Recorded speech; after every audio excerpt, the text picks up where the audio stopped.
Good afternoon, everyone. My name is Abu Edwards. I have the opportunity to serve as the National Director for SAM, Smart Approaches to Marijuana, which is a bipartisan organization co-founded by former Congressman Patrick Kennedy and Dr. Kevin Sabet, who served as Obama's chief advisor for drug policy. I'm here today to send a clear message to the lawmakers of Illinois. Is to, number one, stop this train. Legalization of recreational marijuana does not impact the African-American community in a positive light. This is not the great hope that we think it would be after legalization of recreational marijuana. I have major concerns. I have the opportunity to travel around to a lot of different states who have legalized recreational marijuana versus states who haven't. And we can take Colorado, for example. We've seen DUIs increase on the roads. We've seen ER visits increase. And these are our young people. We've seen young people, we've seen the incarceration rate increase amongst our young people after the state has legalized recreational marijuana. This is not the hope that we want for our community. This is not what we want. We want our kids to grow up in a safe, economic community. And legalizing recreational marijuana is sending one message, and one message only, is to put more drugs in our communities. We all know that if it does become legalized, we all know who benefit from it. They don't look like me. They are white men with suits who work on Wall Street, who will benefit on the backs of our kids in our communities. This is not just about legalization. This is about commercialization, industrialization. This is about creating a big business that African Americans are not going to have the capital to get into. I'm not saying that marijuana would never be legalized. I'm just saying let's slow down this train. We've seen what alcohol and tobacco has done to black communities. We can walk around in our communities and see a liquor store in every corner. Do we want a dispensary store right next to that liquor store? What message are we sending to our kids? When people say we want to regulate marijuana like alcohol, it bothers me. It bothers me, especially growing up in a community of substance abuse and how easy it is for our kids to get a gun versus to get drugs. We don't need this. We've also seen in the state of Colorado, just like the doc said, they're selling weed to pregnant women. Pregnant women. Pregnant women.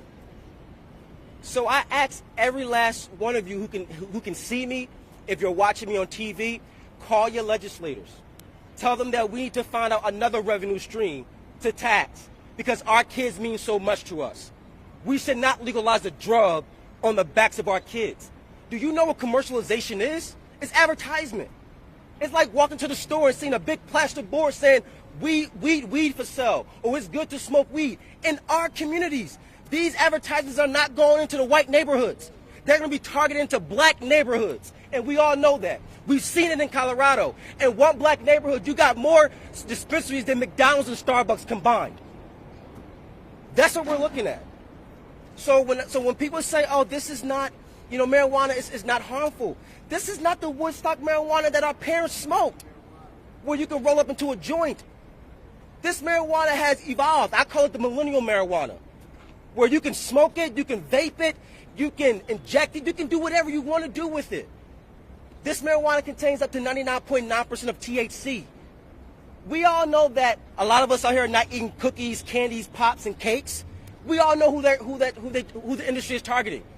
I remember when I was a kid, I used to go to the store and get a box of candy cigarettes with the little red tip on it. And I used to go get the bubble gum that looked like cigarettes, not knowing that was a form of advertisement in my community that would get people hooked on drugs. So we're going to stop this right now. I need you to call your legislators, and I need you to tell them that they need to vote no on the floor. When this bill hit the floor, they need to vote no. Yes. Abu, A-B-U, last name Edwards. Much of the argument for this, some of the argument for this is the harm reduction argument. And Dr. Patino knows in his hometown of Peoria, there was poisoned marijuana last year that killed several people in Peoria County. I don't know what was in it, but a bunch of people ended up hospitalized. And your arguments have a point, but we have 800,000 or more people using it on a regular basis in Illinois already. Some of them getting poisoned substance that kills them. I would say this, and I don't know the exact amount, but there has been a report released in Colorado that I believe, I don't want to say the percentage, but pesticides was found in the marijuana, which they had to do a recall. Those are the things that folks are not really, what? Those are the things that folks are not really looking at. You know, even if it's legalized, we're still having issues with pesticide. You got something to say, Doc? I do, thank you. Just, I'll step out in a second. Mike, you were given a red herring on that. The product that was sold both in Chicago and Peoria, it wasn't just Peoria, was synthetic marijuana. Synthetic marijuana will not be legalized even by that bill. Synthetic marijuana is, in essence, a stronger form of marijuana. It's made synthetically, just like fentanyl is a synthetic form of morphine. Synthetic marijuana is a synthetic form that is stronger and even more deadly. Nobody is talking about legalizing that, thank God. What we shouldn't be doing is we should not be forming companies who will seek to push to get more use. We should be discouraging everybody from using marijuana because it's damaging to human health. We should not form companies who will have a goal against what the public health goals are, companies who will solely want to sell and get as much use as possible. It's just not in the interest of public health. Thank you. And I think that, just to follow behind the doc, we're not understanding that, you know, the people who's behind big marijuana is no other than big alcohol and big tobacco. I don't know if you guys have been following, but Marlboro, the cigarette company, just invested like $4 billion in marijuana stock in the industry. That should tell you something. So it's not about a person smoking a joint.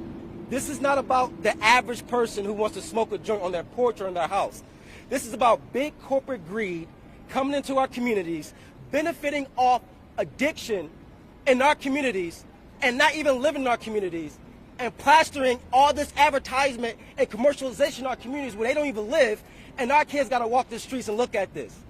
So this is what we're talking about. This is exactly what we're talking about. Any other questions?